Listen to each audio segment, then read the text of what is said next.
Olá, meus amigos são paulinos, tudo bem com vocês? Vamos falar um pouquinho do jogo de ontem e além de outros assuntos, vamos atualizar você o que acontece no São Paulo Futebol Clube pós-vitória e também outras informações que a gente apurou nesta manhã de domingo. O jogo de ontem foi o seguinte, um jogo que não precisava de tanto sofrimento para o São Paulo. O 2-1 contra o Primavera, né? Escancara algo que todo torcedor racional assim pensa do São Paulo e consegue ver. O Tricolor não tem time para duas competições, em momento algum. Os quatro jogadores que saíram jogando, Dória, Bobadilha e Ferreirinha, são tenebrosos, gente, são fracos. Demais, demais. Só ensaia, só cisca.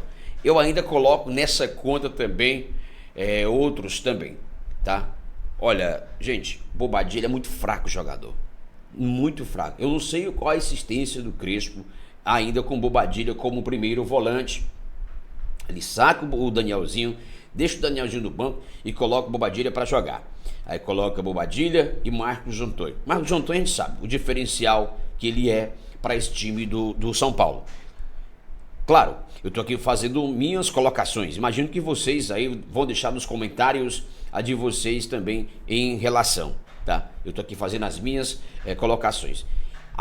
Não dá para você jogar com Primavera com 3 zagueiros dentro do Morumbi, um público de quase 35 mil pessoas ontem. Não dá para você fazer isso. É um jogo para você abrir o leque do time e o Crespo não tem coragem para isso. Um bom treinador? Um ótimo treinador? Mas ele não tem coragem para isso. É o perfil dos treinadores argentinos. O perfil dos treinadores argentinos são esses, retranqueiros, medrosos, não tem coragem de ação, de ataque, de nada. Assim é o perfil dele. Mas nesse momento ele é o melhor para o São Paulo. Nesse momento. Por todas as situações vividas, o São Paulo, o Crespo é o melhor. Certo? Muito bem. Não dá para fazer o milagre, não dá também para fazer muitas coisas.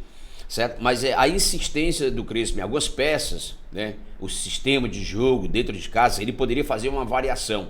Para fora de casa, quando a gente joga fora de casa, tudo bem. É entendido pelo torcedor o 3-5-2. Mas dentro do Morumbi, diante do torcedor, São Paulo precisando vencer contra o poderoso Primavera, não dá para você jogar com 3 zagueiros e ainda o Cédric na lateral direita.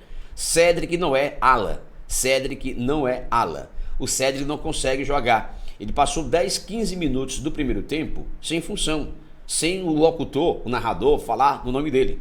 Então não dá, são coisinhas que o Crespo precisa rever junto com a sua comissão técnica, tá? O Rafael, o goleiro, tem Rafael Milagroso, ele tem lá seus milagres, mas é um goleiro horrível com os pés. Então a zagueirada do São Paulo confia ou não confia muito, mas empurra para ele, mas ele é horrível com os pés. Teve um recuo que ele deu a bola nos pés do meio campista ali, do Primavera. Então ele não tem essa saída, ele não tem essa qualidade. Então o zagueiro do São Paulo deveria também prestar atenção, mas nem se ligar mais, pô, a bola para fora, para lateral, enfim, mas não recuar para o Rafael. Apertou, meu filho, dá de lado, certo?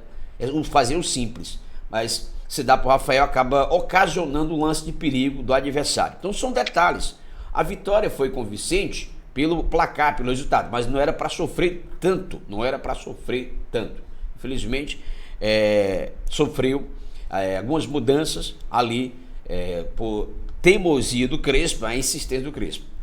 O Crespo ele pediu um camisa 5, a diretoria de São Paulo. Eu vou passar aqui para vocês o que foi que a diretoria de São Paulo respondeu para a comissão técnica do Crespo.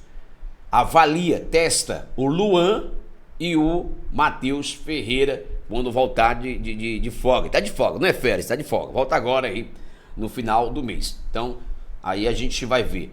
Mas do contrário, você tem que testar. Então, Crespo, você tem que testar esses caras. O time do São Paulo tá bem nítido que precisa de um camisa 5, um jogador de cabeça de área. Não dá para todo mundo chegar na cabeça de área do São Paulo e chutar pro gol. E ter uns arremates fácil ali. É isso que está acontecendo. Então, os erros individuais estão acontecendo. O lance ali nos acréscimos do jogador do Primavera, acho que é o Wellington, me chamou a atenção no lance de velocidade com Alan Franco. Aquilo é preocupante, sem uma cobertura alguma, não pode acontecer sem uma cobertura alguma. O meio estava aberto, você olha, você viu o jogo na lateral, quando você olha o primeiro, o jogador do Primavera entra sozinho, só que o jogador Wellington preferiu ir na individualidade. E aí o Rafael fez aquele milagre, né? É o Rafael Milagroso, tá? é o Rafael Milagroso, certo? Fazendo sempre os seus milagres, mas é um goleiro péssimo com os pés, joga muito ruim os pés, não consegue, mas obra milagre nos jogos do São Paulo, vem obrando milagres, ali são jogadas, são defesas milagrosas mesmo. Então é um resumo que a gente viu, não era para sofrer tanto, mas acabou sofrendo, resultado importante foi, né? Mas não era para sofrer tanto. Lucas Moura voltou oficialmente, o terceiro jogo seguido dele, o camisa 7 vai bem, o maior reforço da temporada pode estar surgindo, né? O Lucas Moura pode estar surgindo aí, porque pode ser o maior reforço dessa temporada. A qualidade do Lucas é indiscutível, todos nós sabemos disso, a qualidade do Lucas é indiscutível.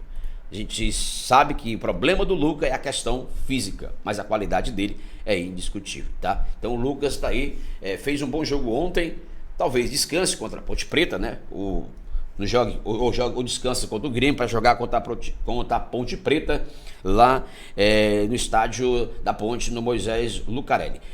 Bom, o Crespo ele respondeu algumas perguntas a alguns colegas jornalistas, ele falou, né, rasgou elogio individuais ao São Paulo. E ele abre aspas para o Crespo, ele entrou muito bem o Lucas Ramon, falando do Lucas Ramon. E fico muito feliz pelo Lucas Moura, muito feliz. Ele precisava de uma noite assim. Já estávamos vendo que ele estava crescendo.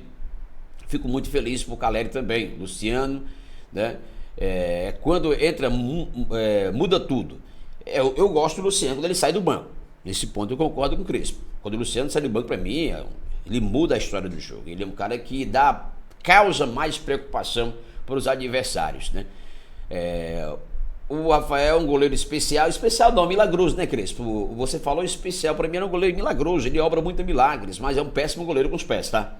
É um péssimo goleiro com os pés, tá? Mas assim, você pode elogiar, obviamente, você tá aí para isso, você tá aí para isso, para elogiar mesmo, o trabalho seu, mas individualmente deixou muitas coisas, de muitos buracos São Paulo ainda para ver, né? São Paulo precisa de um camisa 5, todos nós sabemos disso, então o Cris está na hora de acordar e começar a dar oportunidades ali para Negruti, para Luan, para o Matheus Ferreira, testar esses caras, como sim, tem que testar, se você não testar, você não vai saber se eles vão servir ou não, se eles vão ser importantes ou não. Nos últimos jogos, Primavera, Santos, Flamengo, são os jogos que o São Paulo jogou, né? Tá com a invencibilidade de 2025, mais ou menos assim, Primavera, Santos, Flamengo. Maior invencibilidade desde de agosto de 2025. Tá? São Paulo agora vai encarar o Grêmio no meio de semana pelo Campeonato Brasileiro. Depois tem a Ponte Preta no final de semana aí. São Paulo que ainda busca aí uma recuperação, ou seja, matematicamente uma vaga ali nas oitavas de finais do Campeonato Paulista. E tem muita gente falando, né, que o São Paulo não tem elenco para jogar 2, 3 competições. Realmente é verdade, concordo. São jogadores limitadíssimos que ainda... cara, eu sinceramente não sei por que insistir com alguns jogadores como o Cedric. Não dá, cara, não dá para insistir. Então eu acho que Mike e Lucas Ramon vai brigar por essa titularidade aí, né? Então, disseram que porque para mim esses caras não dá. Bom, o Éder Traschini, ele fez uma postagem, disseram para ele que o Lucas não vai ser o meia como andou jogando na maioria dos jogos neste ano, mas vai formar um trio de ataque com Ferreirinha e Tapa em tendência natural. Isso aí foi no jogo, né, o jogo de ontem. Mas meia, o meia ele entrou como meia atacante, né? Ele entrou como meia atacante. Agora, eu gostaria de ver o Lucas... A gente sabe que o problema do Lucas é só a questão física, né? A confiança vai recuperando aos poucos. Eu gostaria de ver Lucas, Luciano e Caleri juntos nesse time de São Paulo. Aí você forma ali, mas para isso você tem que ter um camisa 5, volantão mesmo ali na cabeça de área, né? E vai sobrar para alguém. Se vier acontecer Lucas, Caleri e Luciano juntos, né, vai sobrar ali, né, para o Danielzinho ou para o Marcos Antônio, que pode perder essa posição aí. Ou até mesmo para o Bobadilha, mas precisa desse camisa 5, né? Precisa desse camisa 5. E a diretoria de São Paulo já disse: vamos testar ali o Luan, o Negruti e o Matheus Ferreira. Depois eu te dou esse camisa 5. Dependendo da avaliação, aí a gente te dá esse camisa 5. Ou seja, o Harry Macis falou o seguinte: eu tenho no elenco, né? Se eu tenho no elenco, eu não vou mexer. Eu não vou buscar, não vou encharcar mais a folha. Se eu tenho no elenco esses três que podem ser aproveitados e precisam de oportunidade, né? Caleri falou, né? O Caleri falou, psicologicamente eu estou muito bem, muito feliz por voltar a jogar depois de 9 meses de sentir um frio na barriga novamente. De entrar no Morumbi, de vestir a camisa, estou muito feliz. Claro que ainda tenho dores, é normal de voltar à carga, voltar aos treinos. Em jogos exaustivos, como foi contra o Santos, terminei realmente muito cansado. Acho que no dia a dia vou evoluindo, cada dia vou melhorando fisicamente e tomara que daqui a pouco o São Paulo veja a melhor versão do Caleri, porque eu preciso e o São Paulo também precisa. É isso aí, Caleri. Caleri falando aí sobre a sua volta, né? E o bom jogo, a sua volta e o bom jogo que ele fez ontem. Ó, Crespo valoriza resiliência do São Paulo em virada no Morumbi. Abre aspas, bonito, mas sofrido. Realmente concordo com você. Foi bonito, mas foi sofrido, hein? Não era para sofrer tanto assim, repito. Não era para ter sofrido tanto assim. Mas acabou sofrendo. Ó, pedi para vocês deixar o like, se inscrever no canal e ativar o sininho das notificações. Pra vocês não perderem um só conteúdo, tá bom? Muitos conteúdos estão chegando aí, claro, no canal. Aqui do Faustino Tricolor, então vocês não podem deixar de fazer isso, se inscrever no canal e ativar o sininho das notificações. Você ativando o sininho das notificações, vocês não vão perder um só conteúdo, tá bom? Não vão perder um só conteúdo, então façam isso e vocês vão estar colaborando aí com o nosso canal, tá? Fim de jogo então, gente, só para lembrar, com os gols de Lucas e Caleri, o São Paulo venceu Primavera, 7ª rodada do Campeonato Paulista, antepenúltima, né? Penúltima, não é de penúltima. O próximo jogo do São Paulo será contra o Grêmio, quarta-feira, às 9h30 da noite, pela 3ª rodada do Campeonato Brasileiro, tá? Repito, São Paulo volta a campo na quarta-feira pelo Campeonato Brasileiro. O Lucas falou sobre a importância do extracampo de ter acalmado. Abre aspas, eu acho que o principal impacto é de acabar com aquela turbulência no dia a dia, na mídia, nas notícias que saem. Acho que o principal impacto é esse agora. Acabou aquela bagunça. Agora o foco é no futebol. É isso. E isso dá mais tranquilidade pra gente poder trabalhar. Isso aí. O Lucas, eu também falo isso, né? Falei isso aqui, ó. Eu também falei isso, né?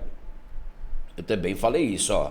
Tem que dar tranquilidade para o extracampo. Tá horrível, né, gente? E agora o Hélio Maciço, o Rafinha chegou, né? Enfim. Bom, vamos lá. O Caleri fez o seu 4º gol na temporada, não é isso? 4º gol na temporada. Aí o Jonathan Caleri, velho.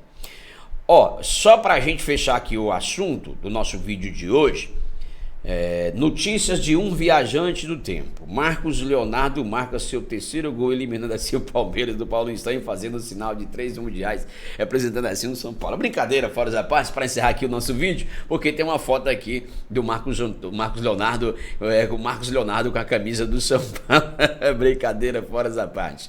Mas enfim, vamos lá, gente. Um abraço aí vocês, obrigado pelo carinho, que nada de Marcos Leonardo no São Paulo. Não esquece, né, gente? Esquece. Bom, na tabela de classificação, vamos lá rapidinho, ainda falta jogos ser completados, né? O Novo Horizontino 16 pontos, Portuguesa 12 pontos, Palmeiras 12, Bragantino 12, Corinthians 11, Guarani 11, Botafogo 11, São Paulo 10, Mirassol 9, tá? Ó, a briga vai ser São Paulo e Mirassol por essa última vaga aí, tem também o São Bernardo, enfim, né? Mas aí vamos ver o que vai acontecer. Na última rodada se define tudo. São Paulo não está classificado, mas pelo menos deu um passo, né? Um passo gigantesco aí. Quem sabe com uma vaga nas oitavas de finais. Repito, os 8 primeiros. Novo Horizontino 16, Portuguesa 12, Palmeiras 12, Red Bull Bragantino 12, Corinthians 11, Guarani 11, Botafogo 11, São Paulo 10, Mirassol 8 e São Bernardo 8. Então aí, ó, os que podem aí brigar ainda por vaga, né? Nesse momento, São Paulo está entre os 8 mais bem classificados.